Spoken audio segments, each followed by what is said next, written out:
Let's talk werewolves. Are you ready? Let's start off with the Sims 4 Werewolves Traits. So there are 11 traits that you can get as a Sim 4 werewolf. None of them are base personality traits that can be selected in Create a Sim.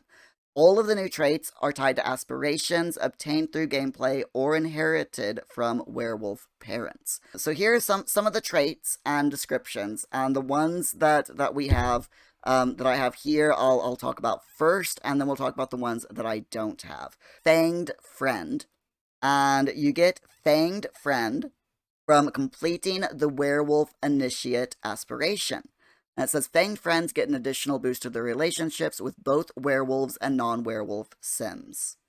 This is a reward trait for finishing the Werewolf Initiate aspiration. It provides a small boost to all relationships, which will be helpful when pursuing any of the other werewolf aspirations that become available after completing this one.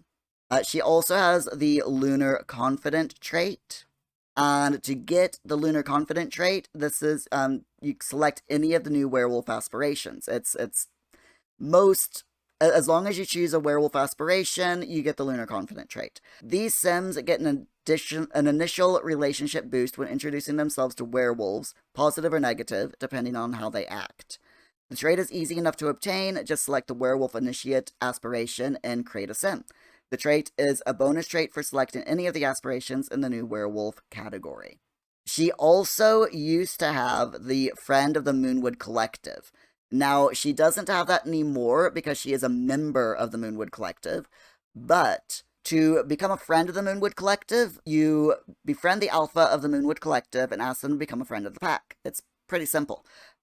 Sims who are a friend of the pack have limited access to the pack's hangout and can socialize with the pack's members in special ways. This is the exact same thing as the Friend of the Wild Fangs trait, just for the Moonwood Collective. You'll become a Moonwood Collective ally and unlock new socials with that pack's members. You can use their hangout to rest and drop off gifts for the pack.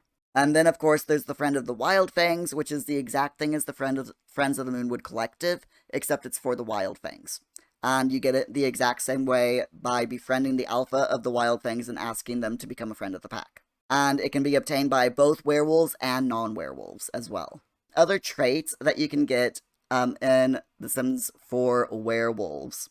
Lunar Link, which to get the trait Lunar Link, you need to complete the Cure Seeker aspiration. So Sims with a Lunar Link retain the special benefits of the lunar cycle they once felt as werewolves and can still howl just like old times. The Lunar Link trait is handy for werewolves who have become human again because they still get to enjoy the benefits of the moon phases that they had when they were werewolves, and being able to howl is just a fun bonus. So there's also Chomp Champion as a trait.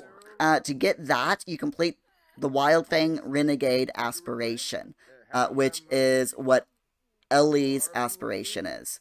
When you get this trait, Sims turned into werewolves by Chomp Champions will not negatively react to being turned, and they will want to join the Chomp Champions pack as well. So this is a good way, once you've finished the Wild Fangs aspiration, this is a really good way to bolster the pack members. Of course, you won't incur any negative feelings from unwilling participants. Then there's Refined Lupine trait, which you get when you complete the Emissary of the Collective aspiration. So Refined Lupines turn their noses up at the thought of losing control of their fury, passively generating less of it over time. So this is great to have if your werewolf sim is more civilized than the Wild Fangs, and want to live as a normal life as possible as a werewolf. This trait, the Refined Lupine trait, permanently decreases fury, meaning they'll lose control of themselves less often. When paired with other werewolf abilities such as Somber Howl and the Will to Resist, your werewolf may be able to avoid ever losing control or quickly regain control if they do. Threatening Presence is if you complete the Lone Wolf aspiration. Sims with a threatening presence inspire more fear in those around them, sometimes to the point of fainting. This trait is really good if you want to play a really terrifying beastly werewolf. So nearby Sims will become terrified wherever you go, and many of them will faint from fear. Your Sim will also no longer fear Greg, as your own fearsomeness has surpassed his. Then we've got Werewolf Alley. Werewolf allies have a special kinship with werewolves and aren't as alarmed by them being werewolves. So this is an interesting trait because there are several ways to obtain it. You can read the book Beyond Big and Bad, Rethinking Harmful Werewolf Stereotypes at the Moonwood Mill Library. You can also get the trait by pursuing different werewolf aspirations. The Werewolf Diplomacy Dormant ability will also give your werewolf the ability to bestow the Werewolf Ally trait on other Sims. And there might be even more ways to get this trait. So, as the description suggests, Sims with this trait won't be as terrified as werewolves as other Sims, making it easier for werewolves to have positive interactions with them.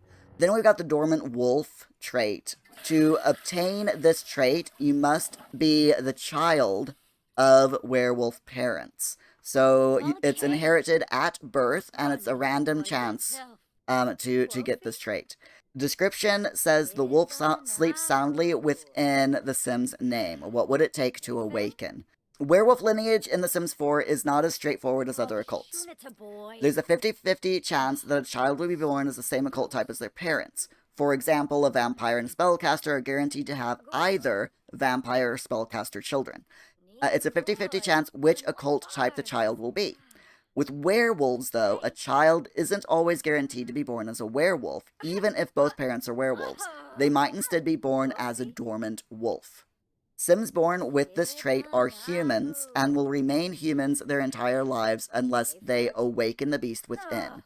So this description is deliberately vague to make you figure this out yourself. Spoiler alert. Here's how you do it. If you have a dormant wolf, and you have that wolf swim in Lake Lunvik at night during a full moon, when they are a teen or older, they will transform into a full werewolf when they come to shore. Then there's Greater Wolf Blood, and again, this is a random chance trait inherited at birth from werewolf parents. And the description says the moon has blessed this sim with a greater wolf blood, enhancing their werewolf growth. Talk about high expectations. This trait is essentially the opposite of Dormant Wolf. Babies born with this trait are usually, but not always, born as werewolves. If they become werewolves later on, they'll gain werewolf XP at a faster rate, allowing them to rank up more quickly and buy more abilities. It's similar to the weak, strong, ancient bloodline inherited traits for children of spellcasters. So that's all of the traits in The Sims 4. I hope you enjoyed. If you found it useful, please let me know.